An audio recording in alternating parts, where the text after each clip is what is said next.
The Illuminate Arts and Faith Conference in Chattanooga, Tennessee wants to help you find your tribe. Do you get way too excited about quoting Wendell Berry or C.S. Lewis in conversations with coworkers? Does your Spotify playlist include hymns, a little jazz, and a whole lot of Andrew Peterson? Join your tribe at Illuminate March 31 and April 1 for education and inspiration from speakers Russ Ramsey, Douglas McKelvey, John Hendricks, and others. Find a complete list of session topics and ticket information at southern.edu/illuminate. In 2024, I set out to meet as many poets as I could and spend an hour with each one. I got more than I bargained for, more insight, more clarity, more hope. It's proved to be one of the richest highlights of my life. 17 writers, 17 deeply human conversations that made me sit up and pay attention. Franz Kafka once said, if the book we're reading doesn't wake us up with a blow to the head, what are we reading for? A book must be the axe for the frozen sea within us. And that's what I hope this new book will do. I hope it wakes us up, my friends. I hope these conversations will be the catalyst for something to be reawakened, re-enchanted, and reinvigorated. It's called An Axe for the Frozen Sea, Conversations with Poets About What Matters Most. I'm Ben Palpin, and I hope you'll come and listen in as I spend a little time with poets like Lucy Shaw, Malcolm Guite, Dana Gioia, and Lee Young Lee. Pull up a chair at the table as we dig into what it means to write well and to live well. An Axe for the Frozen Sea is now available from Rabbit Room Press. Visit the store at rabbitroom.com, or better yet, ask about it at your favorite bookseller. Hello, Habit Podcast listeners. Jonathan Rogers here. I just wanted to let you know about a new online class that starts October 13th. In Writing with Feechies, I'll walk writers through my novel, The Bark of the Bog Owl, with the goal of sharing some of the practical things I learned from writing my first book. It promises to be the swampiest writing course you've ever taken. Find out more at thehabit.co/bogowl. That's thehabit.co/BOGOWL.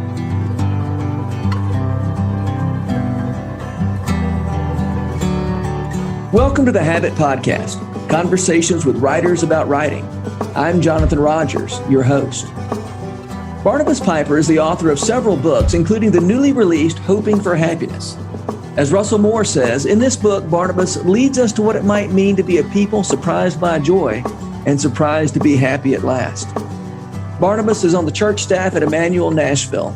He's also the father of 2 daughters and the co-host of the Happy Rant podcast. He blogs at barnabaspiper.com. Here's hoping this conversation with Barnabas Piper brings you as much happiness as it brought me. Barnabas Piper, thank you so much for being on the Habit Podcast today. Thanks so much for having me on. It's been a long time coming.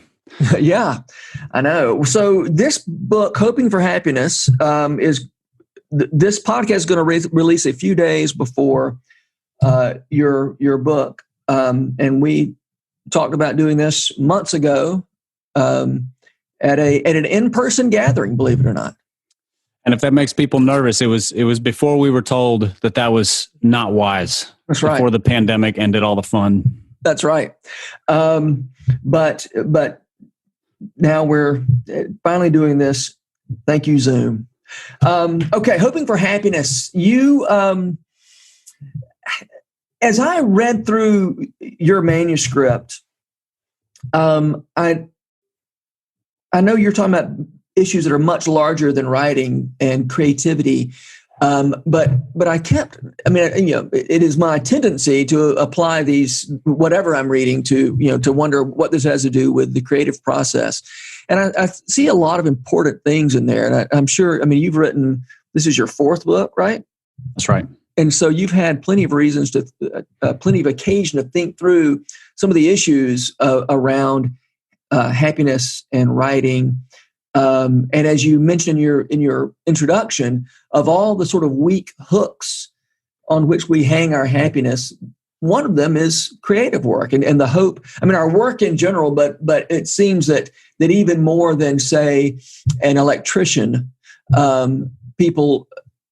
I think it seems like electricians have somewhat realistic expectations about how happy their work is going to make them, compared to what writers and songwriters and people who make a living in creative fields, or not even whether they make a living or not. We expect creative expression to somehow make us happy in ways that are sometimes unreasonable. It seems to me. Yeah, I think that's absolutely true. Especially that distinction between creative work and other kinds of work. There's a pretty clear. I don't think most people go into most professional fields with the clear expectation that this is going to be the most fulfilling thing in the world. This plays an important part in my life. It provides for my family. I have some skills at it, etc. Creative work, we're putting ourselves into the world. I think part of the reason that people who write, people who create, people, whether it's music or visual arts or whatever it is, have that sense is because the work that we are putting in comes from us. When you're an electrician, you're fixing other people's stuff. You are wiring something according to specs. It's very valuable, and we wouldn't be having this conversation if somebody hadn't done a good job doing it. That's right. But when you write a book, when you write a poem, when you write a song, when you paint a picture, that is from your mind, your heart, your emotions, your best effort at putting truth into the world, beauty into the world, whatever it is. And so we hang a lot more of ourselves on those works in terms of fulfillment, only to find that it does not deliver in the way that we anticipated. I remember when I released my first book in 2014, I had this, I wouldn't say it was explicit. It was just sort of this interior sense of how my life would improve upon the release of this book. I wouldn't have said I wanted to get famous. I wouldn't have said I wanted to get rich. I wouldn't have said, which is good because neither of those things happened. I wouldn't have said that I could have tangibly said how my life would be better, but I expected on release day for the sun to come out from behind the clouds in a way that it never had before. And it didn't happen. I woke up the next day and I was still me, and my life was still my life, and my job was still my job, and nothing had changed except that this work was in the world. And that kicked off for me, what is now a 6 or 7 year process of figuring out what is reasonable to expect from creative work. What is it that I should be hoping for, should be banking on, should be expecting, and what is it that's not helpful? And again, trying to avoid pessimism or cynicism. You don't want to write something and be like, well, this sucks and nobody's going to like it, because why are you doing it? Yeah. Neither do you want to say this is going to change the world, because I think that you're now just setting yourself up for disappointment. Yeah, I mean, it's your business to do the work. It's God's business what happens right after that. Yeah, I mean, I think release day is the loneliest day in the world. Because you're the same. You're as obscure. I'm speaking for myself. I'm obscure all the time. It's just that on release day, you're more aware of your obscurity. Yeah, you feel like you shouldn't be, and you still are. Right. And the thing is, even if you set up the perfect release for an album, for a book, and you get everybody who's famous and less famous to tweet about it, Instagram post this thing, share with all their friends, it still doesn't feel like enough. Mm-hmm. Because inevitably, 2 months later, somebody goes, I didn't know you wrote books. I get that all. I mean, this is my fourth book, and I people at my church don't know that I'm an author. Mm-hmm. And I've come to almost appreciate that, because they are so innocently honest. They don't realize that there's an element in saying that's very hurtful, because they're not trying to hurt me. They're just, I didn't know. Yeah. And it's a really helpful kind of metric for me to measure my stupid ego against, or my stupid expectations. Like, did I really expect this person who's been at the church for 6 months and is trying to figure out how to become a member to know that I've written for? That's why. Why would I expect that? How important do I think I am? Yeah. And what am I actually expecting of this work that I do? Yeah. Yeah. And at least they're not pretending to have read your work when they hadn't. Yeah. I really like people who are like, oh no, I haven't read that. I've never heard of it. I mean, you wish they had, but it's much better than the faux anything. Yeah, right. Does those issues beyond writing, like some of what we've been talking about is sort of publishing, right? the work itself, how does that? Well, here's a question: Do you write better when you're happy? I mean, are you more inclined to actually do the work when you're happy?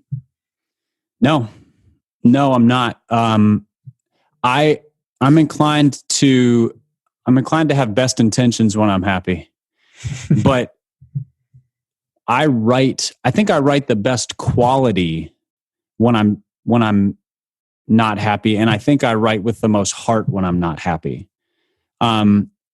There's a certain amount of, like, when you feel like you can see what you are trying to achieve, but you're not there.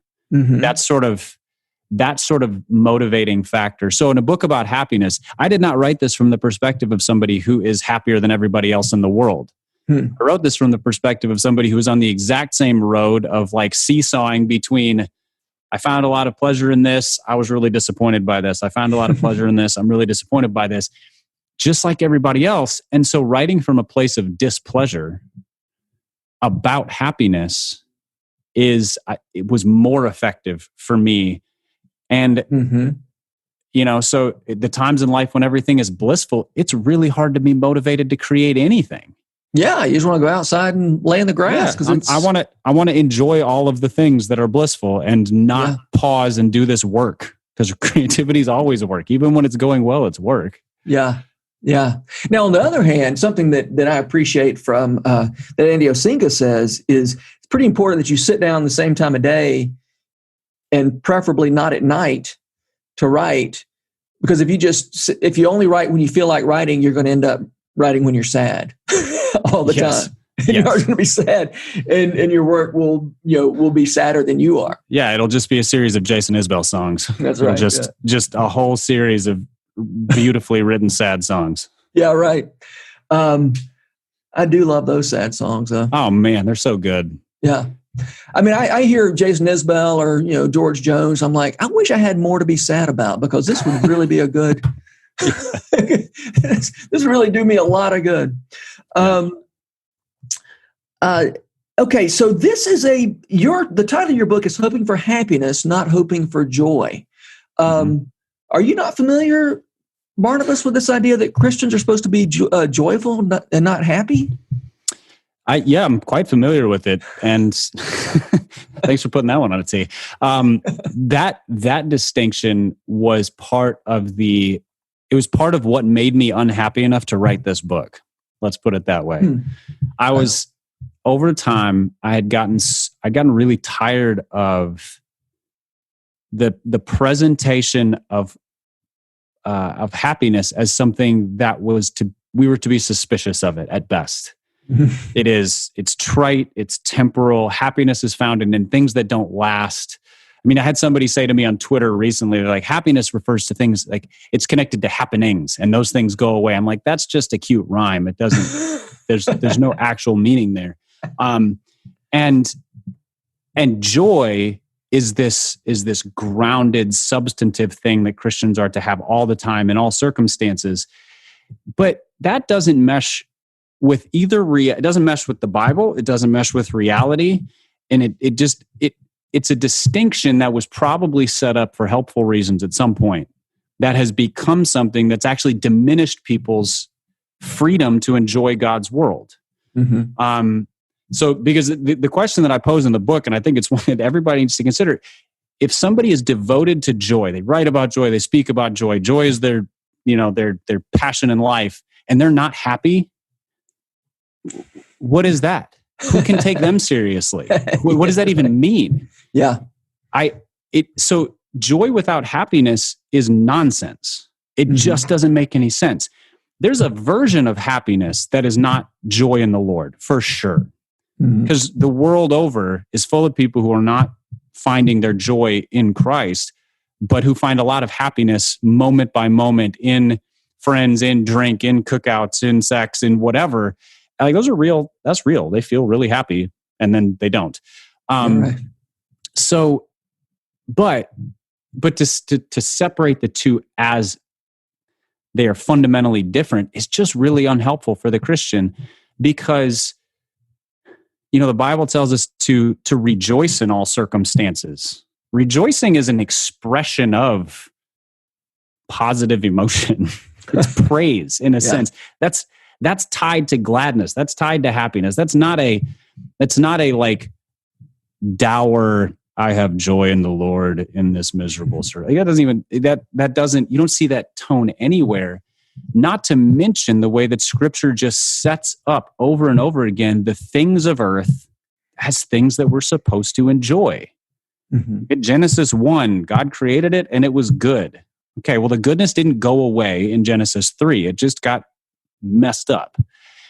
And so the things that God gave us, the friendships, the relationships, the food, the drink, the beauty of nature, the beauty of creativity and art, are all things we're supposed to find pleasure in. And if you can somehow say that's joy and not happiness, you're doing some linguistic gymnastics that I don't understand. So I absolutely think that Christians are supposed to pursue happiness in gratitude to God for all the things that we find happiness in. And you seem to be suggesting that joy equips us for happiness. Is that fair to say? Yeah, I think the happiness that a Christian is called to has to be woven together with this joy in the Lord in such a way that the two can't be separated. A happy Christian is a joyful Christian. A joyful Christian is a happy Christian. And there's no separating those two. You remove Christ from the equation, and I don't think there's genuine joy. And I think the happiness that's there is the one that, we should probably have a level of suspicion toward. So, but if Christ is involved, then happiness and joy are so intertwined, they can't be, you can't unwind those things.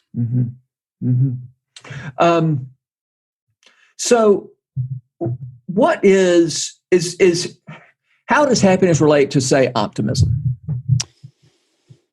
Yeah, I think happiness and optimism, or hope and optimism, are kind of two that there needs to be a distinction there, because optimism. Well, you're talking about hope and optimism, happiness and optimism. I would say hope and happiness they're playing on the same team here. There's a correlation there. All right.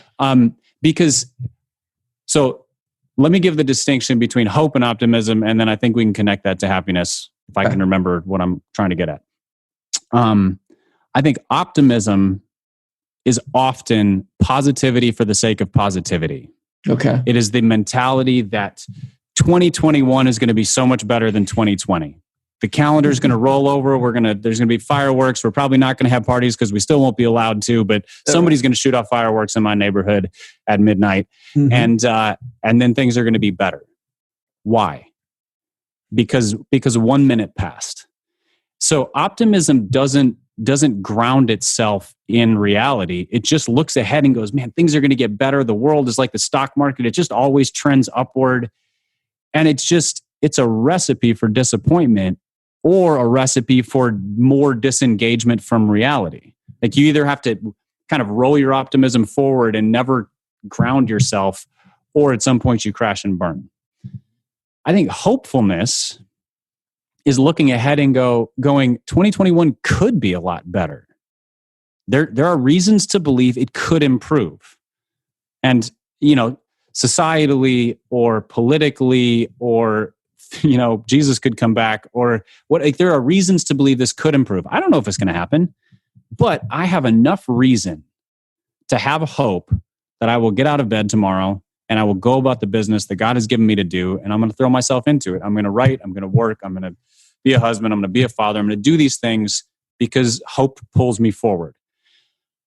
That, I think, is connected to happiness, because if you have that hopefulness, that set of what I think are realistic expectations, it could be terrible, but also there's reason for hope.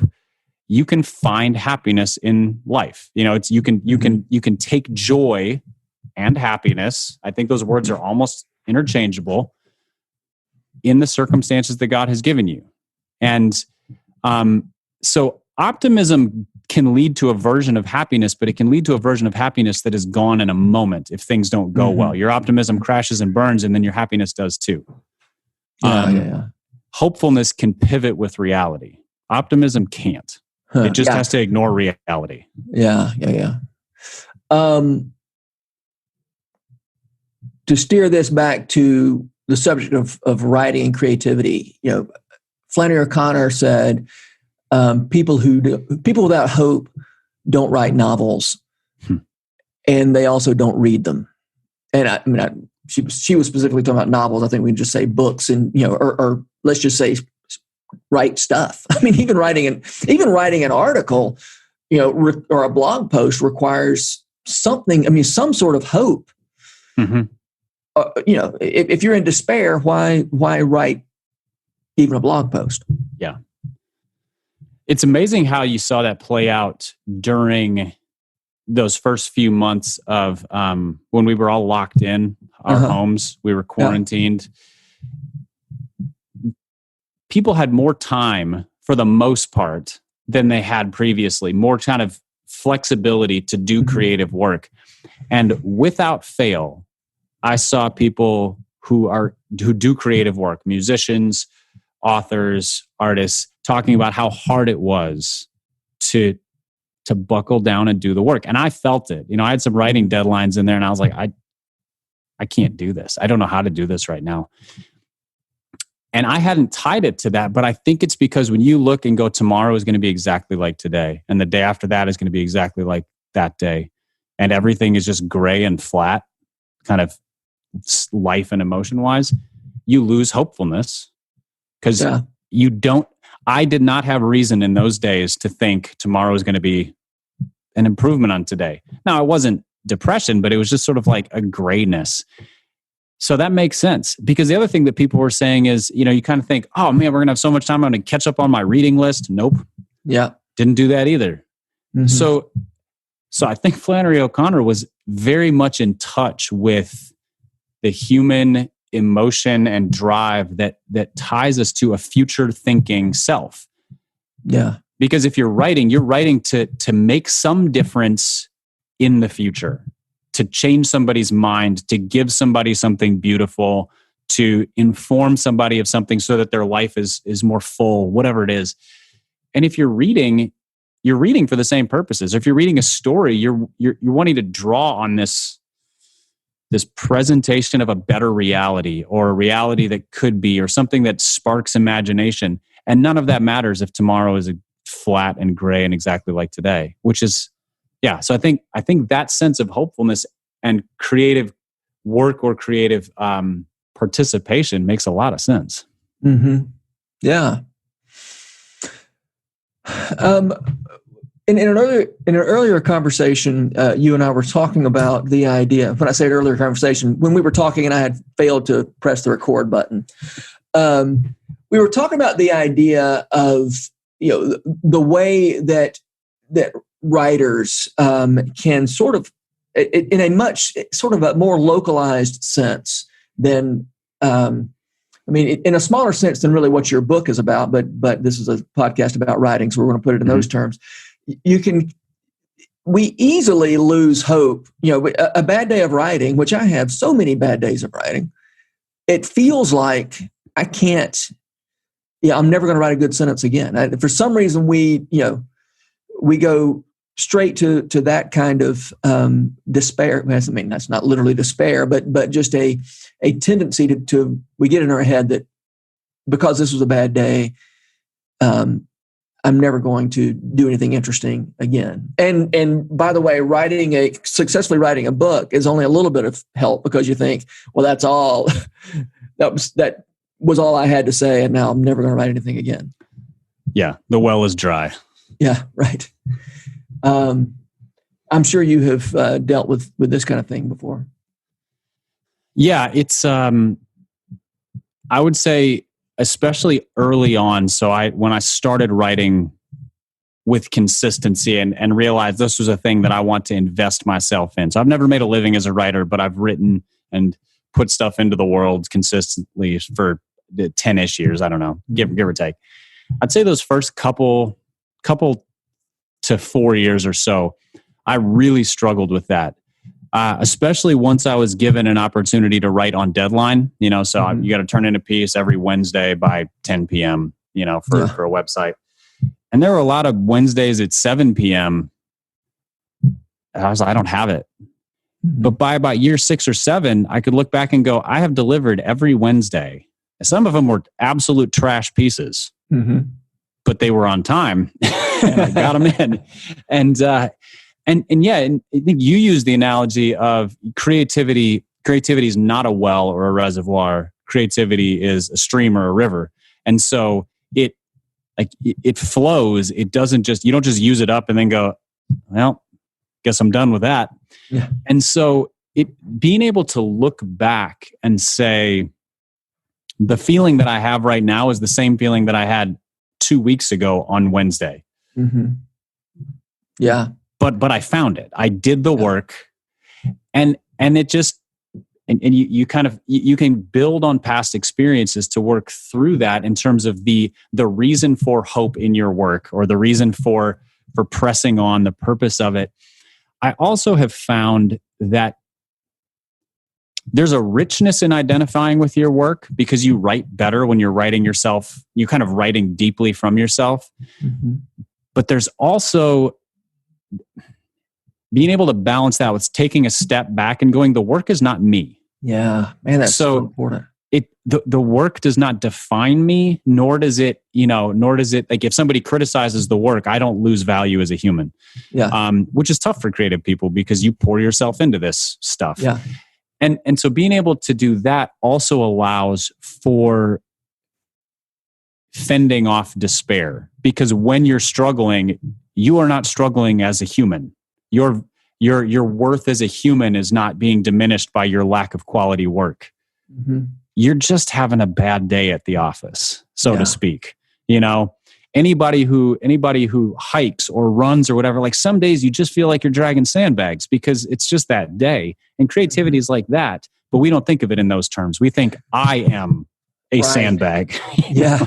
Yeah. No, that is, I think that is so important. And for some reason, yeah, as you said, it's well, you identified the reason, but I don't know why we find it so hard to say a bad day writing is just like a bad day running, or a bad day, any other kind of bad day. And it may just be a matter of, I've got a cold, or I didn't sleep well last night. Now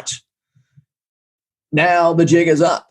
And I think people whose life circumstances change, so people who write and then they have a child. Well, an infant is the worst muse, because they just suck all your energy away. Yeah. You just have to be able to differentiate good writing from good parenting, creative work from this other really valuable, beautiful, wonderful, important thing that you're giving your life to. And if you can't write well or at all for a while, nothing is diminished. Mm-hmm. You're just hitting pause because something else demands it. But I think I think creative people identify so much with the work that anything that, throws a monkey wrench into that system it feels like the end of their selves. It's not just the end of, well, all right, well, I guess I go do something else. It's like, no, I don't know what I am anymore. I don't know who I am, because I can't write or create in this manner. Yeah. And I can't imagine, I've expected my happiness to come from being able to do this. Yeah. And I can't imagine being happy with that. Although I have to say, I mean, not writing is something that I have a lot of experience with and have learned. I mean, it's, not writing is kind of my hobby, Yeah, I mean, most creative people spend more time not creating than they do creating. So learning how to find happiness there is real valuable too. Yeah, right. You describe yourself as a recovering cynic. What do you mean by that? My default for most of my life at least the part of life that I would call the mature years, so post-college, has been to respond to things to kind of look for the negative, not in a pessimistic, this is going to be as bad as possible, but just kind of always on the hunt for, but what about? Mm-hmm. And an element of that is also holding back. If you give 90% and things don't go well, you can always blame the 10% you didn't give. Yeah. If you give 100% to something and it doesn't go well, then it's on you, or that's what it feels like. That's right. And so even in but that is a cynical view of life, because it's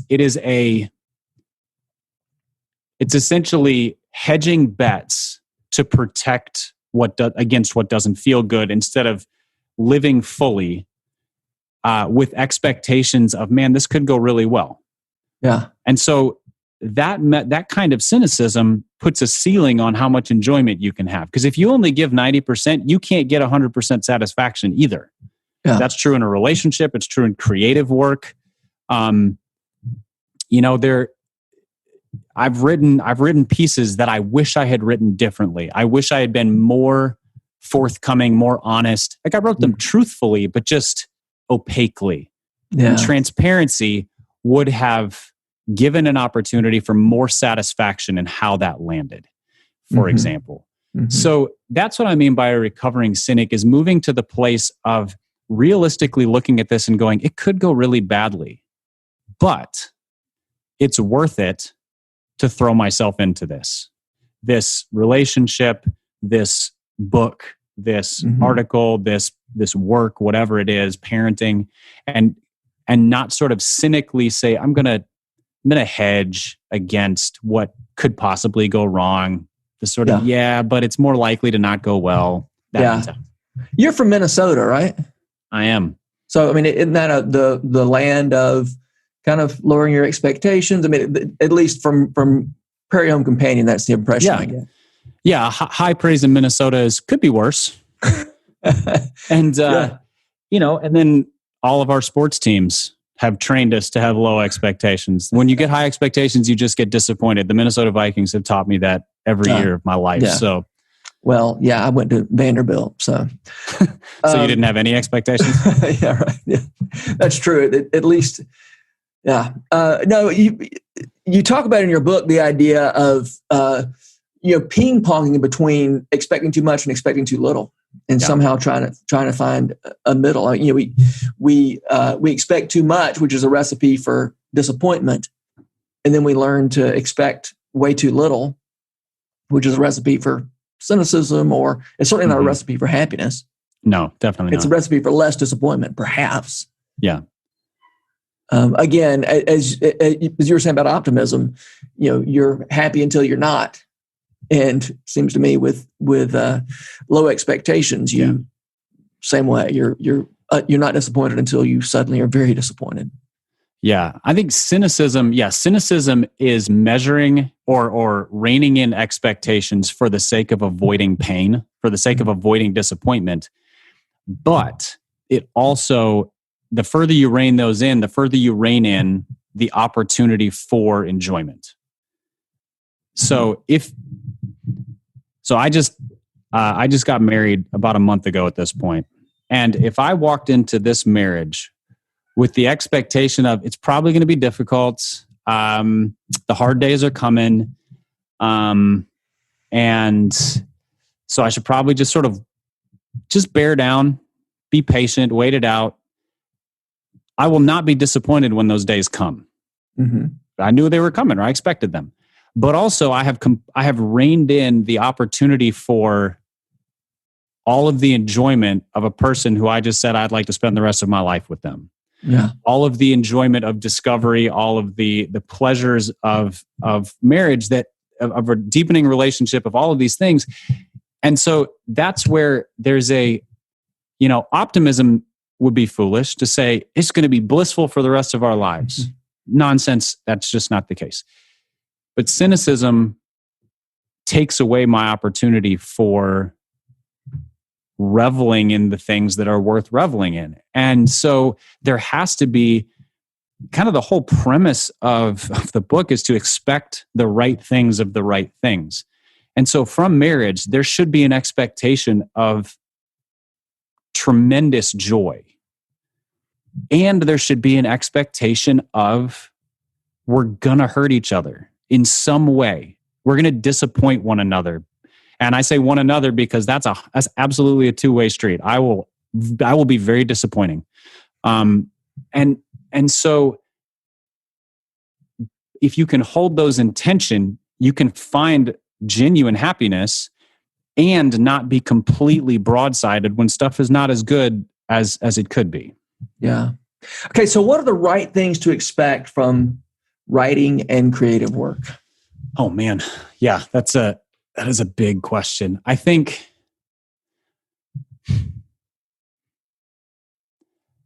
that has to be measured by the purpose of the work.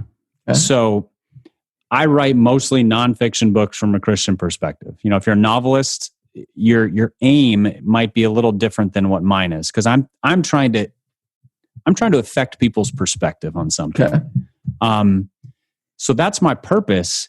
Now, if my expectation is that releasing this book is going to change my life monetarily or change my reputation as amongst literary critics, or raise my profile as a nationally recognized speaker or whatever, those are probably bogus expectations. If my expectation is when this book gets in the hand of an unhappy person, it will bring some level of light to their life,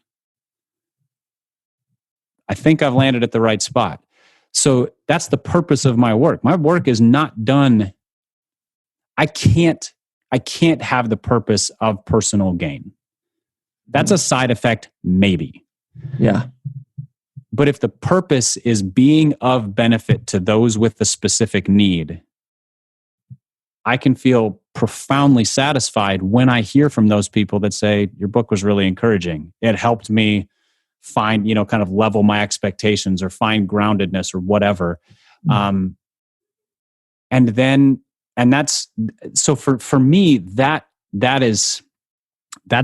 the most important part of expectation in creative work is, why am I writing this? And then am I measuring myself by that purpose as opposed to anything else? Yeah. What about somebody who doesn't have a book deal and maybe has a blog, but doesn't have very many people reading it? Yeah, I think, that's most writers total. And it's also most writers at the beginning. And it's a great place to start. And for some people, that's like that is where they are. So again, what I think, if you're going to do anything creatively and continue with it, you need to know why. Like when you sit down to write a blog post for your 112 readers, why? Why are you doing it? There are a lot of good reasons to do it. That's not a cynical question saying, why are you even doing this? As much as, what is it that drives you to put the kids to bed, get that 17th cup of coffee of the day and get to work? And are you fulfilling that purpose? So is it encouragement? Is it storytelling? Is it community building? Creative work is a great way to draw people together. If you have 112 consistent readers who enjoy discussion around your work, you've created something of great value. Your work has a purpose of value. If you're saying something true with beauty, that's a hard thing to do. It's not that hard to say true things. It's hard to say true things beautifully. Mm-hmm. If you're striving for that, you have a purpose that's worth pursuing and just continuing to plug away at this thing. Yeah, man, I think it's so important that that we uncouple our expectations from those things that we have no control over. Yeah, you talked about the Wednesday night deadlines. Mine's Monday night because I put out a Tuesday, letter on Tuesday, and I've just loved having that small thing that I am accountable for, and it is under my control whether I get that out every Tuesday morning. And what happens then is not in my control. And if I have any expectations beyond those things, I'm just asking for trouble. So. Yeah, and I think if you have no expectations outside of that, you can still take great joy in those things, but they're like wonderful surprises. Yeah. If your goal is to do the pieces that is in your control, I want to put out the best piece of truthful writing as beautifully as I can, full stop. Yep. Then you find out that somebody shared it, and then somebody else shared it, and then somebody else shared it, and it went, sort of pseudo viral. that's a wonderful surprise. But it shouldn't alter your expectations for the next thing you write. The next thing you write should be, I want to put out the most truthful thing I can, as beautifully written as I can, full stop. Yeah. Because most of them don't go viral. And that That's we don't true. need to be skewed by that. Yeah. Yeah. No, we talk about setting expectations, and we think of setting expectations in terms of, high, low, medium. Mm-hmm. And I think it really has much more to do with just, not high, not low, not medium, but just the right expectations that align with what you're actually doing, right? I mean, so it's not, hey, lower your expectations to how many people are going to read your blog post. Mm-hmm. Your expectations, the ones that are going to make you happy or not happy, need to be detached from the number of readers. Yeah, I used the phrase earlier, expecting the right things of the right things. And that's because I don't like exactly what you just said. I don't like the phrasing of expecting too much of the, too much. Mm-hmm. It's what are you expecting them from? Mm-hmm. What are you aiming your expectations at? Is it, because if you're hoping to get happiness from numbers, you can expect more, you can expect less, whatever. It's going to disappoint you. Because the problem with numbers is that they're infinite. There's always something higher. Yeah, until every person in the population reads your stuff and loves it, you will be disappointed. And then you have to do it again the next day. Yeah. So and by the way, if in the event that everybody read it and loved it, then you've got the option of saying they must not know me or they wouldn't love it. Right. I mean, so if you do succeed, you've then got, if you succeed numerically, if you're J.K. Rowling, then you've got imposter syndrome waiting around the corner for you. Yes. Oh yeah. It's a devious son of a gun. That one is. But I mean, even I think we can, so taking this out of the creative realm for just a moment, I think we can, for example, if we talk about having expectations for God, you can expect, it's almost impossible to expect too much of God or too little of God. We're always expecting the right things or the wrong things of God. So it's an alignment with what he has said he will or won't do. Yeah. So it's not numeric, because God is infinite. And so there's no way to expect too much of God, but you can expect God to do things that he didn't say he was going to do. That's a wrong expectation. Yeah. Yeah. That's not dissimilar from expecting the wrong thing of my creative work. Yes. So am I expecting it to accomplish something that it is not for, or that it is like, that shouldn't be the purpose? There's an alignment with what should and should not be, which is where expectations need to be measured rather than quantitatively. Yeah. Yeah. I just had something you said gave me a moment of insight that I oh well, I guess it's gone forever. It would have solved everything. Our happiness would have been secured permanently. Yeah, podcast would have moved right to the top of the rankings with that thought. But I guess we'll never know. I guess we'll never know. All right, I got to wrap up. We got to bring this thing in for a landing. So tell me, who are the writers who make you want to write, Barnabas?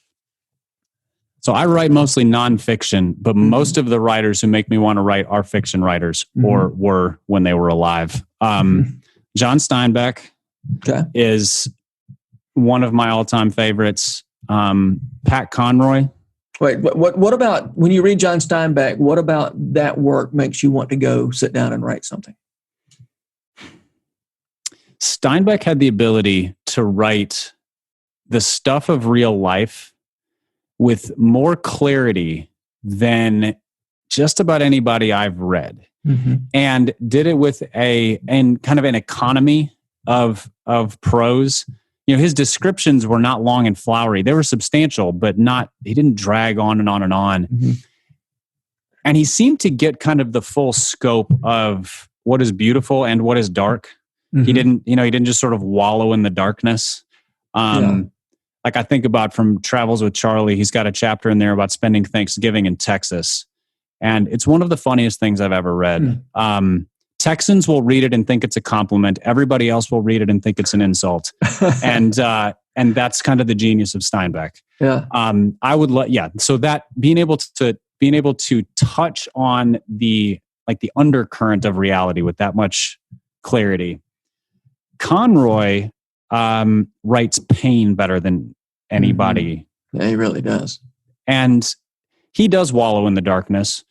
He finds sort of a dark Irish Catholic hope in it. There's sort of a cynical sense of humor there.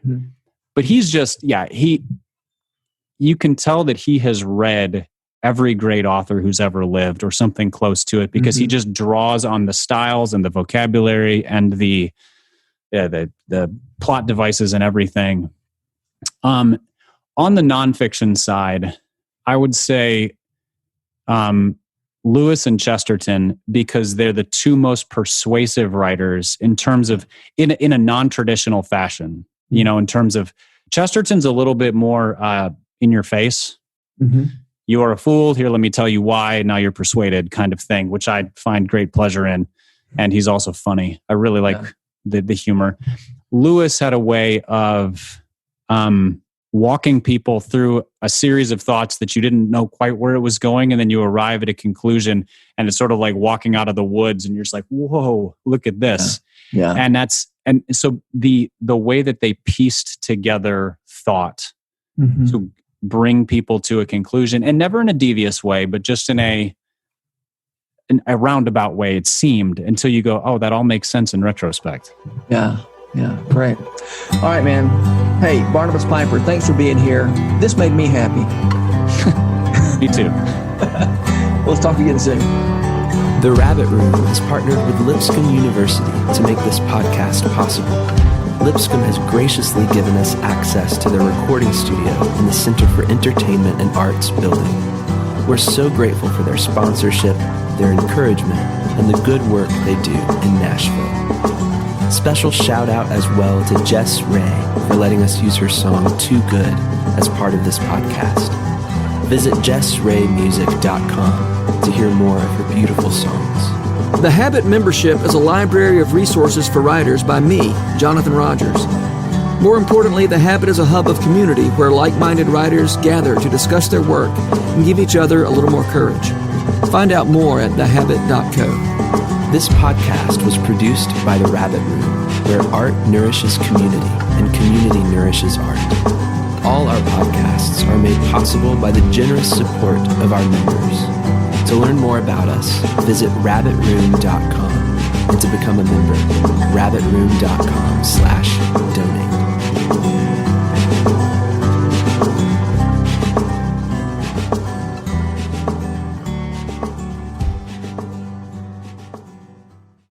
If you've enjoyed this podcast episode, consider joining the Rabbit Room membership.